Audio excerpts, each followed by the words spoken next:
All right, welcome everyone. So good to see you. Let me turn my video on so you can see me.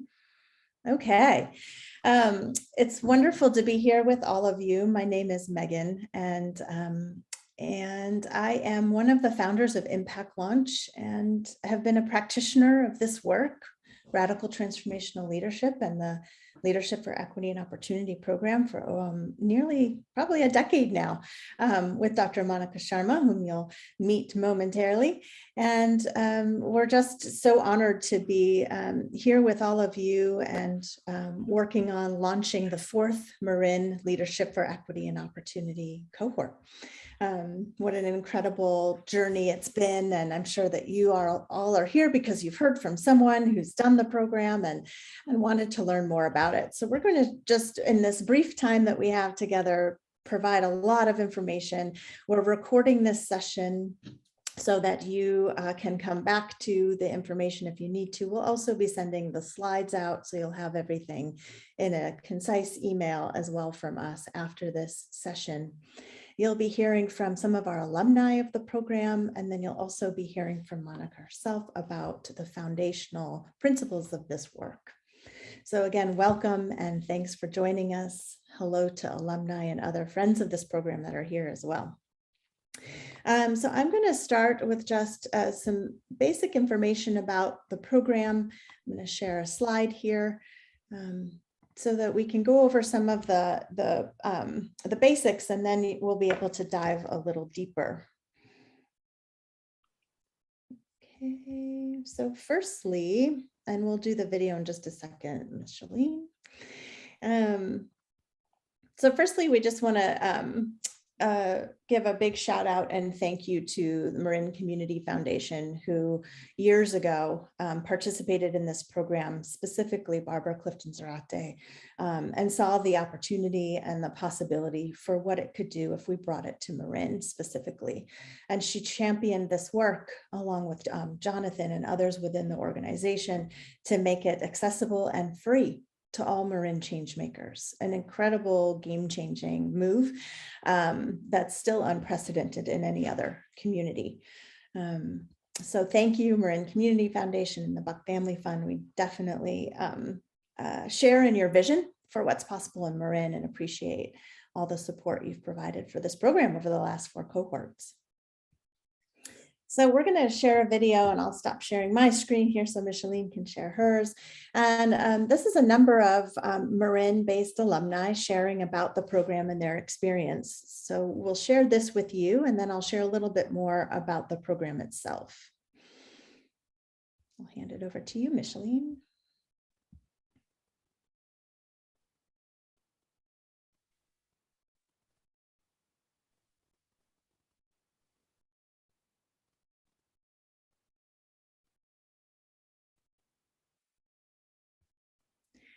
I'm not hearing. Oh, there we go.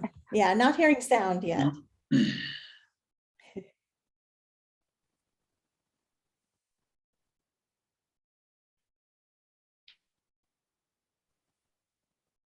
And I can share. Apologies, I'm going to just redo that here. Sure.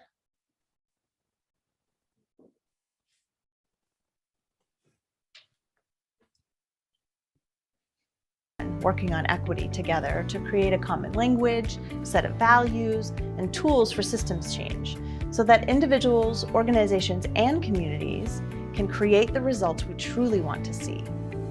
It's about unfolding the full potential of the people who participate, but not just within that workshop setting. It's set up to have breakthrough initiatives that participants take. And then it's about a results orientation. And the good news is that the work that we do here in Marin has application elsewhere too. The narrative about Marin County is that it's wealthy. There's not a whole lot of needs here.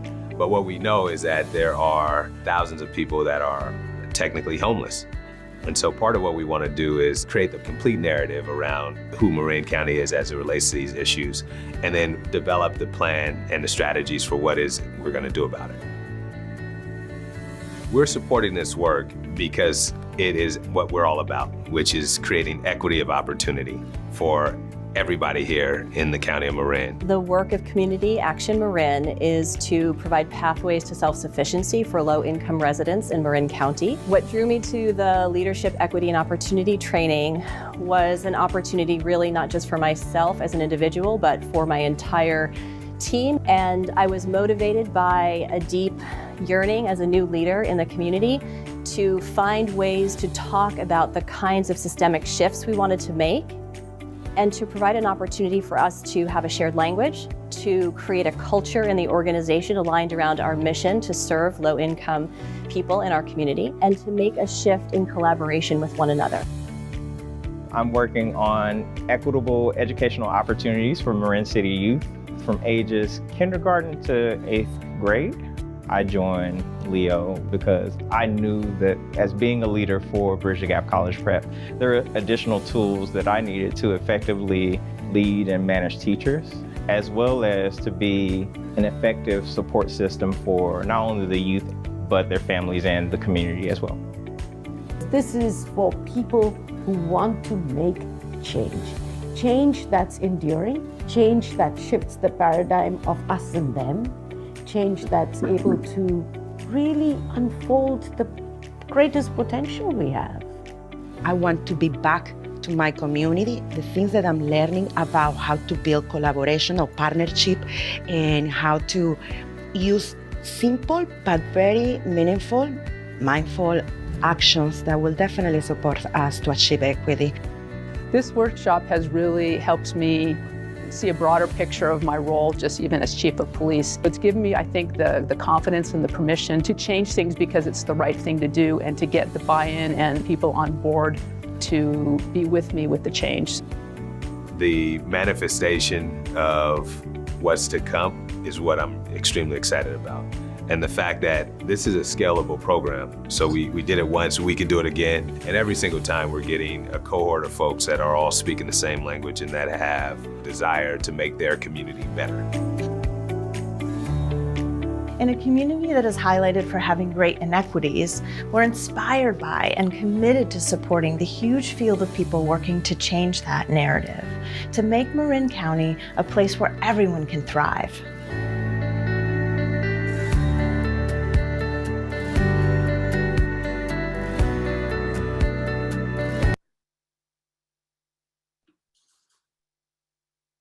Wonderful. Thanks, Micheline. And a big thanks to everyone who's here who participated in that. So just to share a little bit further about the program, about 10 years ago, like I said, was sort of a burnt out activist. I was working on a lot of different issues in the community, but I wasn't seeing any results. I don't know if anyone here can relate, but I was wondering how we could actually walk our talk and generate the results that we were committed to and passionate about, but not making any real progress, not any sustainable and equitable progress on. And I was introduced to Dr. Monica Sharma, whom we'll meet, and her work and her framework, and it has changed my life and my work ever since. It has been the single most meaningful program that I took and work that I've been involved in the last decade. And Leo was created and is a sort of a vehicle for radical transformational leadership in the Bay Area. We created that program about 7 years ago, and we have well over 1,000 alumni now across the Bay Area. And Leo is based on Monica Sharma's work, Radical Transformational Leadership. We are offering this program in English and in Spanish with simultaneous interpretation. We are working on translating the book as well. It's not yet in Spanish, but it will be. All of our materials are in Spanish, and we're deeply committed to growing our accessibility for this work. And there hasn't been a more critical time for that, for our communities to try a new way of generating change, of building our capacity for courageous action, courageous decision-making, for navigating challenging dynamics, for overcoming and transcending polarized conversations, and for recognizing not only what's working about what we're doing, but where there's gaps, what's missing, and how we can close those gaps, what we can put in place to generate the true, measurable, visible changes in people's lives that we are all committed to. And I trust that everyone here is committed to that since you're here and you're interested in this program. So I've applied this work to dozens of projects over my career and my life, from administratively to being an executive director of a 9-county organization to address poverty. I've worked on youth violence prevention using these tools. I've worked on childhood obesity. I've worked on criminal justice reform. And so this work is, we call it subject agnostic. It can be applied to any field, any issue, anywhere. And so just a few pieces around logistics. I have found that the more intention and practice and exploration that I allow myself in this program, that I gift myself that time, the more I gain from it, and the more that it helps advance our initiatives and my own personal leadership journey.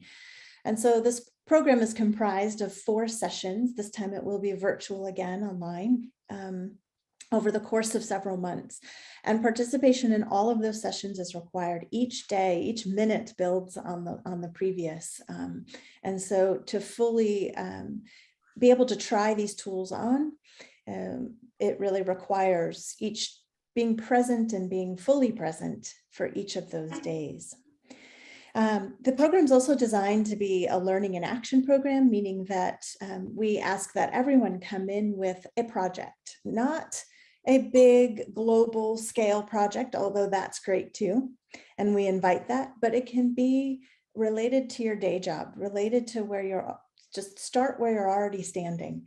What is something that every day you do that you want to help transform and generate results through? And we're here to talk through what that project could look like, to provide additional examples. We are always available to help think that through. So please don't let that dissuade you from joining the program. We are definitely well-versed in helping people think through and identify a great project to work on. And again, we're offering the program virtually. We've been designing it over the last couple of years and are now pretty well experienced in being Zoom friendly with our format and schedule. And I'll share a bit more of logistics at the end of this information session as well. And we'll take your questions at the end as well. So for now, let me see, I want to share a couple of slides so that you can have a visual, and then we'll jump into a couple of alumni sharing and then meet Monica. So who is this program for? So often leadership programs are focused on one specific level of leadership or role in an organization, et cetera. And that's one thing that makes this program incredibly unique and powerful, is that it's designed specifically knowing that we all have the capacity to generate change, no matter who we are or where we are, no matter our formal role. We all have influence, if not authority, to generate change. And if we care deeply and have access to tools and practices that can help us generate that, we're unstoppable. So this program's for emerging leaders, it's for community activists, it's for young leaders, it's for experienced leaders, C-suite, line staff, on the ground staff, doesn't matter what your role or level in the organization, this program has something for you. Elders, anyone who cares deeply about equity and justice and is willing to work to make a difference. And as I mentioned, these are the dates. These are also on our website at impactlaunch.org/MarinLeo. And this is all available in Spanish on the website as well. And so lastly, before I turn it over to our alumni, a few points about what we learn in the program. Again, this framework, we'll hear more from Dr. Monica Sharma and how she created it. But it's based on her work in radical transformational leadership across the globe, across cultures. We'll learn about values-based leadership and really how to actualize our values in action, how to have our values be embedded into the design of our work so that our results reflect those values as well. We'll learn practical tools for generating equity We'll learn about measuring what matters through our project and finding leverage points for change. We'll be generating a shared language that will help us talk about systemic change in a more specific way with our partners. Project-based learning, again, this isn't about leaving with a bunch of notes that look good. We'll be leaving with action that we can take in actual projects so that we learn through acting, we learn through doing. And then again, steps to scale our social transformation, steps to reach those results that we all care so much about and are committed to producing. So I'm going to invite now, so you can hear from a couple of additional of us who have done this work and really rolled up our sleeves and put this work into action and seen results. And so first, let me see. First, I'm going to ask Heather Bettini with Community Action Marin to share with us a few of her thoughts and experiences about participating in this program. So I'll hand it over to you, Heather. Thank you, Megan, and welcome to everyone. Nice to see you all here. Some familiar faces and new faces. My name is Heather, and I stand for oneness and inner greatness for myself and all beings. And you'll get some practice with your stand, identifying the universal values that you connect with most deeply through this program, which is a gift, I can tell you. I use it all the time, and I don't necessarily introduce myself or say those exact words, but the essence, the energy of that comes through all of my work, even in my personal and family relationships. So I was thinking about what I could share besides kind of just that energy and that really, just being connected with your operating from a different space and seeing what is possible, moving from a scarcity mindset to an abundance mindset. And I wanted to use one of the tools and kind of talk a little bit about a project I'm working on and how I've seen results change and shift. So I work with Community Action Marin, and in my role, I address the root causes and consequences of poverty in Marin County. And I'm going to talk about and just really walk through examples of a tool called synergistic operational strategies. And there are kind of 4 components to this tool, and they can be used for every project, every initiative that you ever work on. And they're really critical pillars for how to make the work actually make the shift that you care deeply about, what Megan was sharing. Because we come to this work and there's so much to do, and sometimes we don't see the results that we really care about. So this is one tool. So the first part of it is to develop transformational leadership for results. So it's not just about connecting with my inner greatness as a leader, but it's opening spaces for other people to do the same, to see their full potential and operate in that space. How wonderful when we're all feeling full and capable and seen and heard and respected and dignified so that we can do that. And how much more powerful can we be, as a community. So, this is about really opening that space, developing the team's inner capacity. So we have a staff event coming up, and we're going to embed this activity around identifying one's personal values, because not all 200 people from our agency can attend this next cohort. Unfortunately, we wish we could flood it and have everybody there. So we'll be talking about, somebody that they admire, and really think about a real person in their life and what qualities are present, and then think about how that relates to them, because we see in others what is present in ourselves. And so we'll open up a space for people to really think about that. Everyone is a leader on the team. That's another kind of shift where it's not just a top-down hierarchical leadership scale, if you will, but everybody has the potential to create change at all levels. And so that's one piece of it. Then using relevant information for decision making. So, the underlying factors of poverty are often understood as an individual problem. I did something wrong, so therefore I have these consequences, if you will. But really, we know that the systems that we all live with are designed to produce the exact results that we see. And there are structures in place that create barriers for some and supports for others, and it's not equitable. So we disaggregate metrics by race and gender and other characteristics to see how people are accessing services and disparities in results. And we make shifts. We think about, well, it's not working for X group. for example, what do we need to do differently? It's a different strategy. We may have the same service, but connecting with this group of people where we see they're not able to make as much progress, we have to think about that differently and do something differently and have the courage, not just do business as usual. There needs to be a shift. The third component is fostering an enabling environment for change. We need new anti-racist policies. This is just one example that move beyond NIMBYism and to, yes, in my backyard, we all deserve a place to live, whether we have a lot of money or not a lot of money, and we're human beings. So starting conversations with, so what becomes possible when we're all looking at this problem from that lens, shifting the narrative through storytelling and lifting up the voices of those we serve, centering them. And then finally, the last part is supporting change makers and risk takers. This is so critical because if we're not willing to shake things up, we're not going to see the shift. Going around the edges is not going to really get at the heart of these, the root causes of poverty, for example, such a huge challenge. So we need to find those champions to partner with who are willing, to engage and are working for the dignity of all. So one quick example how that looks, we're developing career pipelines for homeless women in Marin County to be able to secure housing, stability, fulfillment, employment.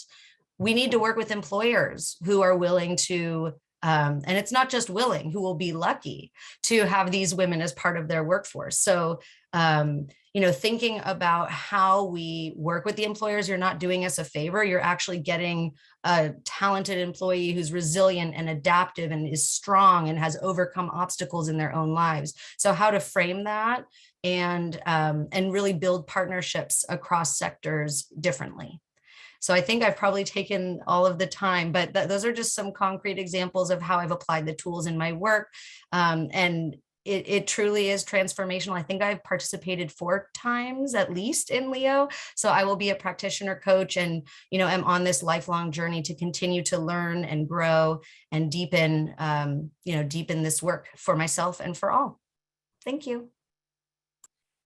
Thank you so much, Heather. Thanks for joining us and sharing and being on this journey with us. All right, so next I'm going to invite Eduardo to share from Edmo. Thanks, Eduardo. Thanks, Megan, and hi, folks. My name is Eduardo, and I stand for equity, authenticity, and courage for myself and all others. And I'm kind of preparing for this. I was thinking about what even drew me to Leo in the first place. And in our journey, I had this sense at Edmo that, and Edmo is, we do after school and summer programs for kids and all around STEAM and social emotional learning. And we'd been using the word equity for years. And I had this feeling like, I feel like we're misusing this word. I don't fully understand how this word, and I'm curious about it. And I'm curious about, like, A, what does it mean? And 2, how can I really truly be a champion for equity in the community through my work? And so as I was thinking about these things, I actually ran into Don, who I saw here on the call. And he told me about Leo and how it was this transformational thing. He couldn't really explain it. He just you just got to experience it. And you will do things differently after you go through this process. So I was like, okay, I don't even need to know much more than that. Like, I know whatever I'm doing isn't creating results in the way that I want to. So let me try this out. And sure enough, I mean, we did the first cohort and the 3-month process. And in that process, and I joined with 3 other members of my executive team. And the conversations that started to come up, we were talking in a different way about our organization and looking at internally, like where inequity lies in our systems and in our everyday roles. Like, there's so much inequity that was just kind of been woven into our fabric that we're not even aware of it. So one of the first tangible results of the work was when the pandemic hit. We knew that our financial aid system, the way we had it structured, was inequitable. We had families who were having to fill out all these forms and had to get teacher recommendations and all these things to get financial aid for the program. And we said, this is inequitable, right? We have some families who pay and get in immediately and others who have to wait weeks or months, and we can't do that during this pandemic. How can we create a new system based on our values that we stand for, that creates immediate access for everyone? So we ended up coming up with this honor-based financial aid system, and it was transformational. It changed the power dynamic from Edmo giving scholarships or financial aid to families to families choosing whether they wanted to pay the full amount and help others who couldn't afford it, and those who needed the help could just enter in a code and do it and get in immediately. And it was an incredible experience. But I think just, again, knowing our values, having the tools to have integrity around those values is what we got out of Leo. And I will say, and even now, I mean, and this will be I've gone through it 3 times now, and there's like 40 something tools. There's a lot. It's very overwhelming the first year, I found. But as I practice over the years, there's like every time I'm around, I'm like, oh, that one, I can use this one tomorrow. And it's just been like every single time I've done this, and each one of the sessions is, like 2 or 3 days for 3 months in a row or 4 months in a row. And every single time I have a tool that I walk out that I can literally apply the next day that changes the conversation, changes the way I lead a meeting with a potential school district partner, or an internal meeting with my staff. There's just all these little nuances and just little subtle shifts on the way how you frame something, or how you introduce something, or how you lead a discussion that really changes the trajectory, completely different to what you would have done if you were just doing business as usual. I feel like that's my 3 minutes. Thanks so much, Eduardo. Appreciate it. All right. And last but not least, I want to welcome Shelley from Marin Promise Partnership to share a few thoughts. Hi, everyone. It's really good to see some familiar faces and a lot of new faces. So working with Marin Promise Partnership, I'm Director of Research and Communication and had led the College Enrollment Action Team for a while with the partnership.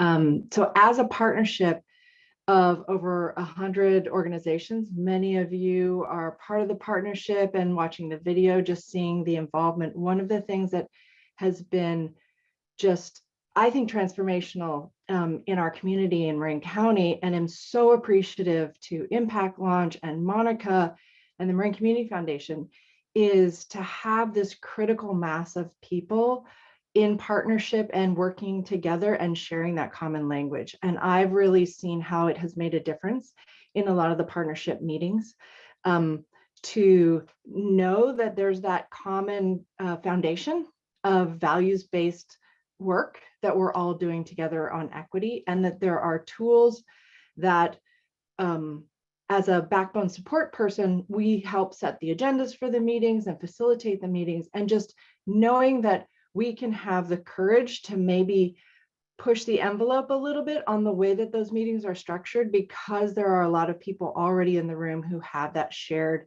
experience with a lot of the tools and a lot of the language that's used. So some of the examples of that are starting meetings with values-based check-ins. So rather than starting a meeting with, say, who you are and what organization you're with and your title and blah, blah, blah, most of the meetings, almost all of the meetings now start with some type of values-based check-in and introduction.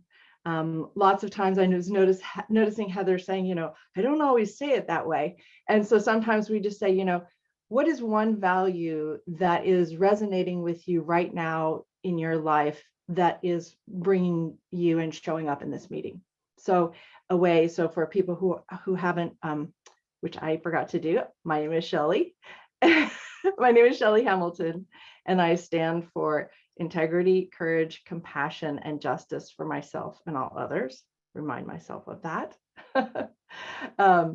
So that's one way that it shows up across the board. We also use a lot of the tools. I'd say the couple of the concepts that we use very frequently is the concept of shifts.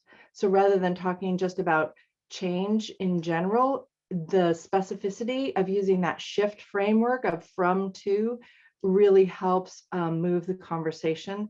And again, the idea of transformation from a values-based perspective rather than just incremental change, I think also really changes the dynamic of the conversations and the work that the partnership and the organizations and the action teams in the partnership in the way that we work together.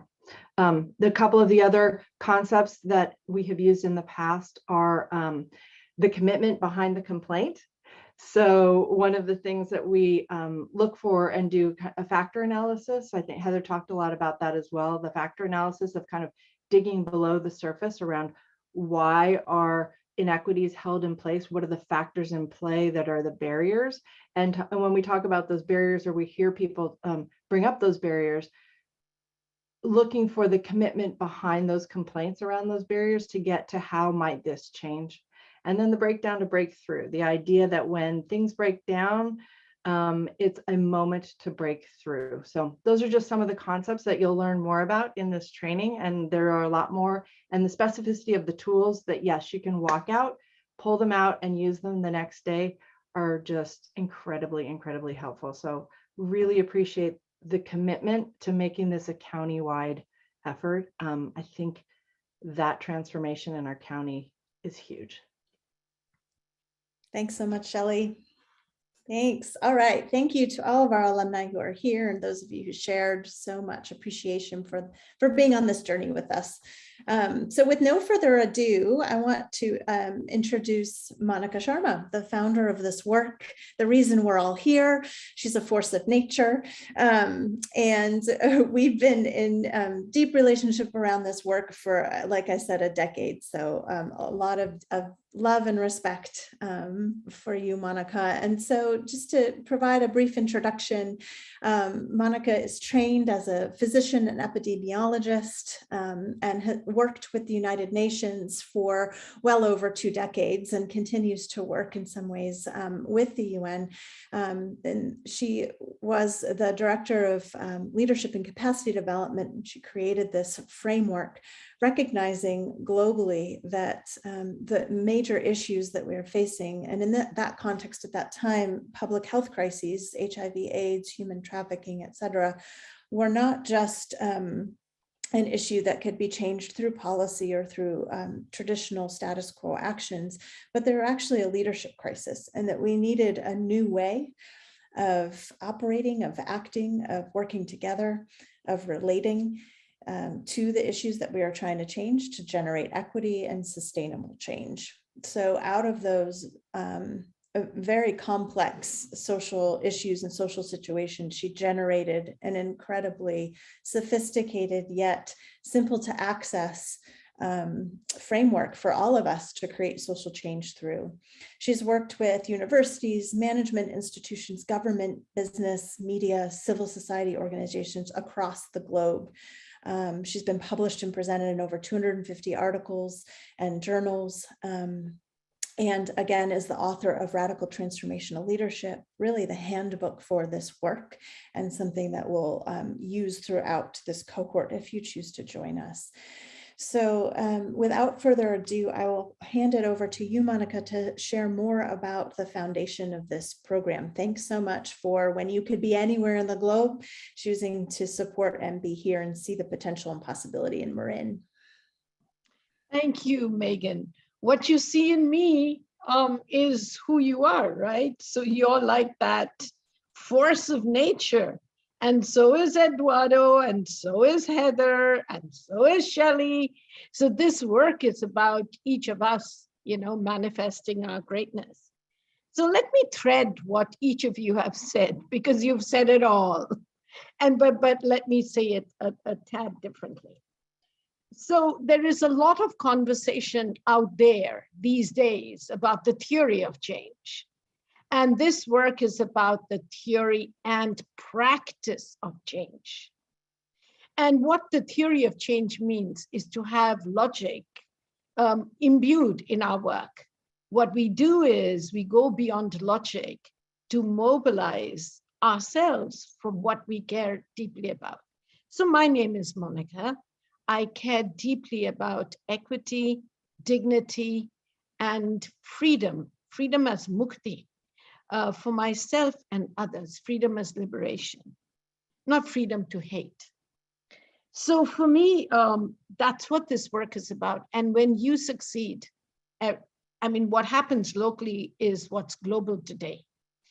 So for me, Marin County is an icon of what we would like to see, I would like to see as an example, because today we can communicate what you do, how you do it, how philanthropy can be a space for generating the best in people. So for me, that's the first thing about Marin. The second piece is that, you know, we use inquiry. That means everyone asks themselves. We generate our own aha moment, insight. And then from that new insight, we are willing to break habitual patterns. It's not that we are bad. It's not that we are good. It's just that we are creatures of habit. And so how do I transform my meetings? How do I converse with people differently? So this is about practice based on what we call universal values. And why do we use the word universal? It means universal for us means not that we are imposing it on anyone. It just means it is something I apply as Monica, equity, to everybody, not just the groups I work with, not just the country I was born in, not just my nationality or the faith I anchor myself in. So when we say equity, we mean equity for everybody. Whether I like that nation or have something or whatever, it doesn't matter. So it's suddenly that framing itself, it's not a framing, it's actually an unfolding of self. That makes you and me a local global citizen. I work in my community with the same way as I will work with policy, which is the same way I will work as a global citizen. I learn to transcend polarity. So a couple of examples. You know, what's been very interesting for me, and I'll basically focus on the US. What's been interesting for me is how business has applied this, how the National Park Services that work for climate action and conservation has applied this, how Megan, her colleagues, how you have applied it in the Bay Area in issues of homelessness, issues that have been related to actually, I should go back and actually marginalizing people who stand for something. So the word activism has been hijacked. It's been hijacked to do whatever we want in radical transformational leadership. Activism is about being able to stand in my values and hold everyone differently. So a lot has been said about language, which is the next point. And it's not only the power of common language, which, a lot of people, leadership gurus will say, a society is nothing but a network of conversations. The conversation you have establishes the social narratives that exclude or include. So it's the ability to use language simply, but be able to actually anchor it in universal values, to distinguish what they say, hot air and opinions from conversations that are based, multiple perspectives that are based without compromising values. So for me, it's not that the world isn't full of narratives and conversations and communication. It's just that one opinion against another.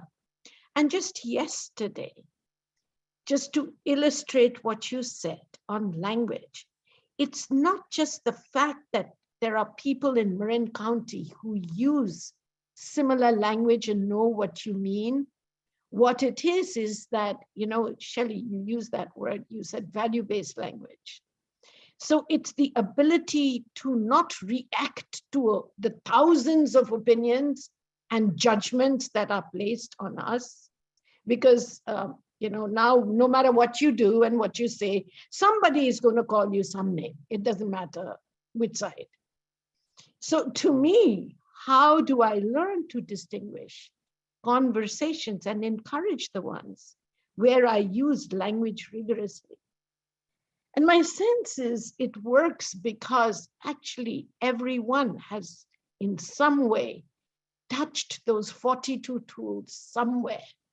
We've done it implicitly and we've done it sporadically in our lives. So when we bring that forth, you've actually lived that. But now what you'll do and I do is to make it explicit, communicate it, and make it systematic, not sporadic. So instead of the scatter of ideas, you're building the ecosystem for equitable, sustainable change. So when scientists in National Park Services just saw themselves as top-class 3 PhD type analysts and could not connect the power of their work to their own greatness, it was explosive in a beautiful way. And then they integrated these tools with young people who were interns and young people and not so young people like me by age in their citizen science programs. And till today, those programs continue without anybody pushing it. Why? Because that one piece, which is my greatness and yours, what you stand for, the essence of your life, does not have a degree, does not have a color, it's not race oriented, it's not gender oriented, it's not class oriented, it's the humanity of our greatness.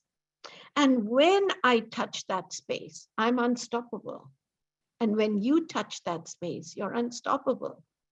But this we know, that I can stand, like Margaret Mead says, they have no doubt that it's an individual that will stand up and make a difference. But you and I know that we need to stand and hold hands with others, create the space. So how do I have the courage to stand up alone? Like Megan did when she challenged people there was hate mail against someone who was getting everyone homes. And what you did, Megan, how you supported that risk taker. I shouldn't take names, I can.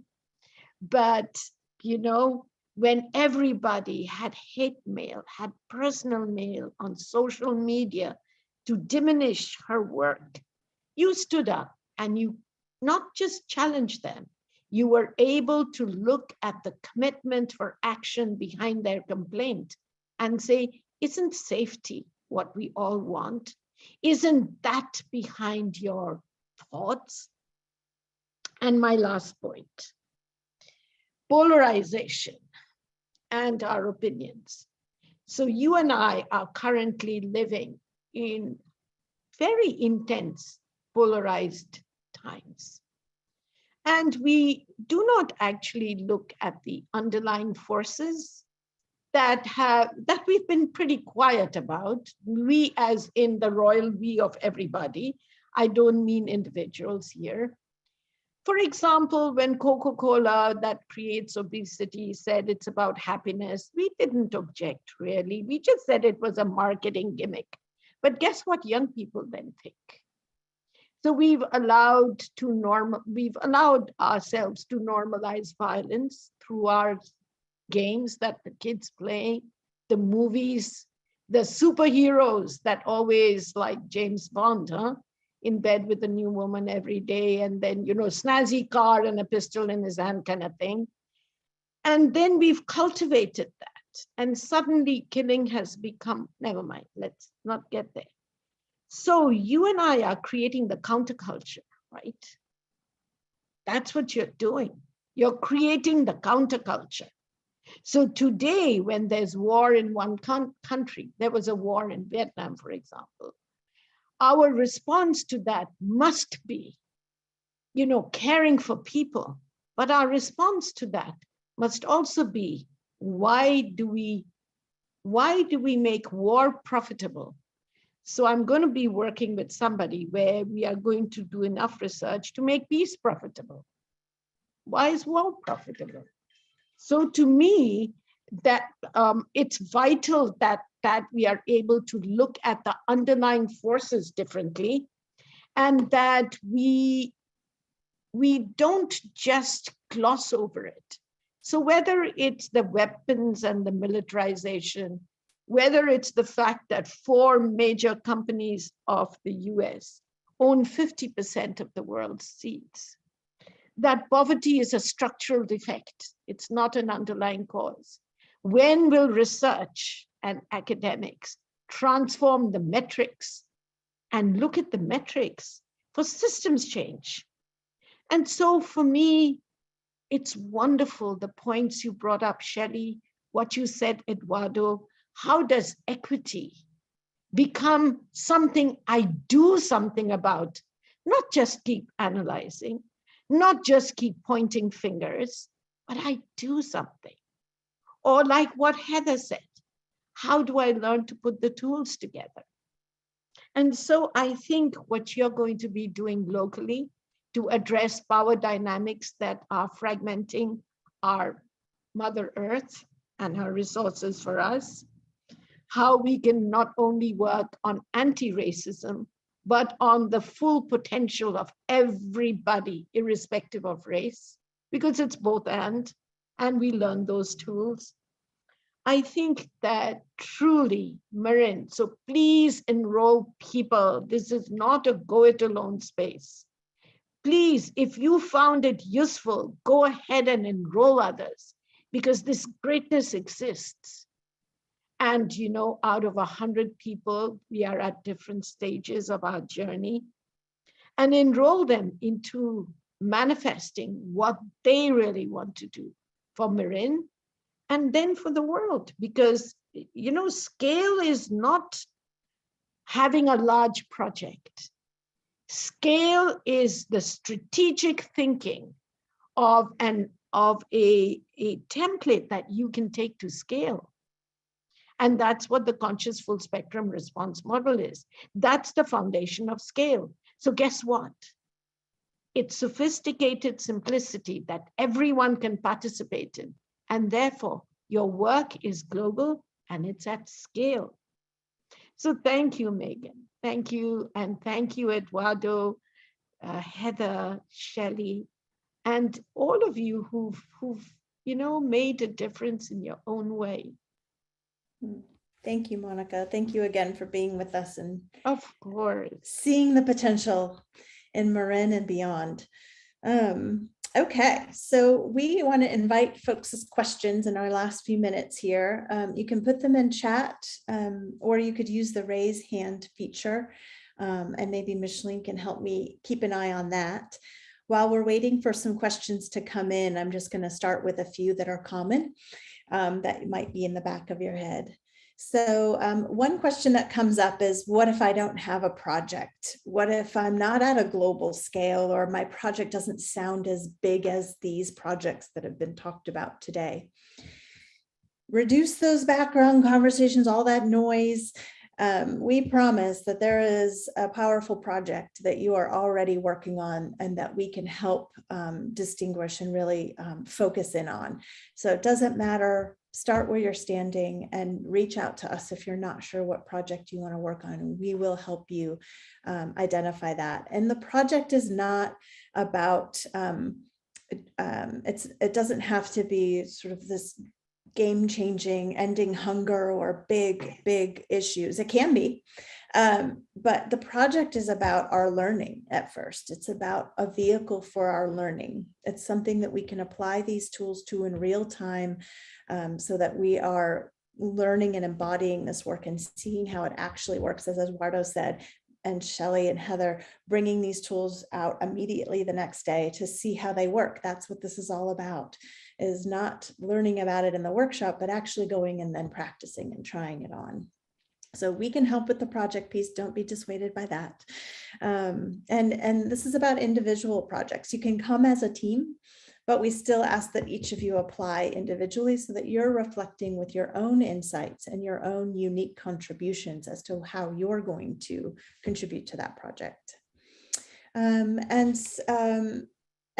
another question that we get often is, do I have to participate in all the sessions? And I spoke to that earlier. Yes, the tools build on each other, and it's incredibly important that you're able to commit to each session of the learning. And let me just check back in and see, are there other questions? You know, Megan, that Yeah. point you raised about Yeah. project Yeah. is confusing because we write the word project. There is no action, whether that's at home, in our workplace, or in society, that's big or small. That is yesterday's conversation. That's history. What the question is it based on universal values?